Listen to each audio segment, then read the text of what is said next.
Makada sa panahon nga naman ngayon, halos lahat ay nasa dulo na lang ng ating mga daliri. Hanggang ba sa paghingi ng payo at paglabas ng sama ng loob, pwede na rin natin gawin sa pamamagitan ng pagkonsulta sa Artificial Intelligence o AI. Kaya makakasama po natin ngayong umaga ang isang bata, she's 19 years old, na personal na nakaranas kung paano naging personal niyang naranasan kung paano humingi ng payo sa AI sa kanyang buhay. Please welcome si Nicole Ayon Bisenyo. Hi Nicole, good morning. Good morning, Thank you for Nicole. being here. Nicole, tanong lang namin, paano mo na-discover? Alam ko mga 2025, di ba? You started using AI as a... Paano mo to ginagamit exactly?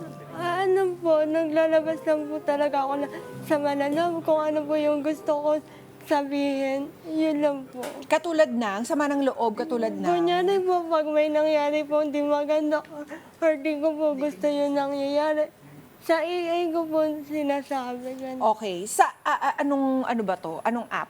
Yung ChatGPT ba? Opo. Ngayon is may nangyari po, ang ganda nakaranas po ko, kunyari ng bullying po, nakarinig po ako ng mga salitang hindi ka nais-nais, ganun po. O so sinasabi mo, bakit kaya ako binubuli sa school? Ganon? Oo. Yung tanong? Oo. Or ano kaya ang ibig sabihin nitong masakit na salita na natanggap ko? Ganon? Opo. Tapos anong klase mga payo yung binibigay niya? Ano po? Usually, anong sagot? Ako niya sasabihin po na hindi mo kailangan isipin yun. Sinasabi nilang hindi maganda.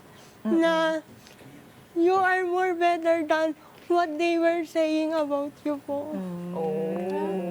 Tapos anong nararamdaman mo, Nicole, pagkatapos mong mabasa yon yung mga sagot ng AI?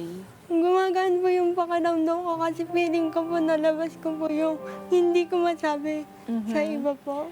Sino bang mga kasama mo sa bahay, Nicole? Magulang ko po, tas mga nakababatang kapatid ko Drink po. water muna.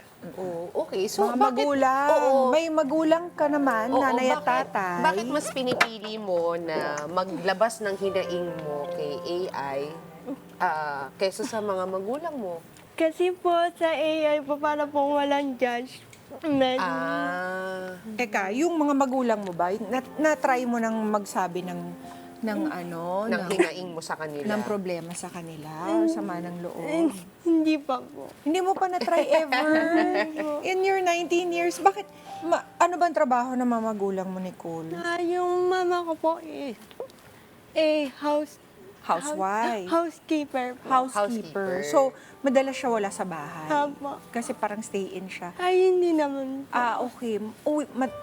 Maaga siya umaalis, tapos late na siya Opo. bumabalik. Opo. Yung daddy mo naman, Carpenter po. karpentero.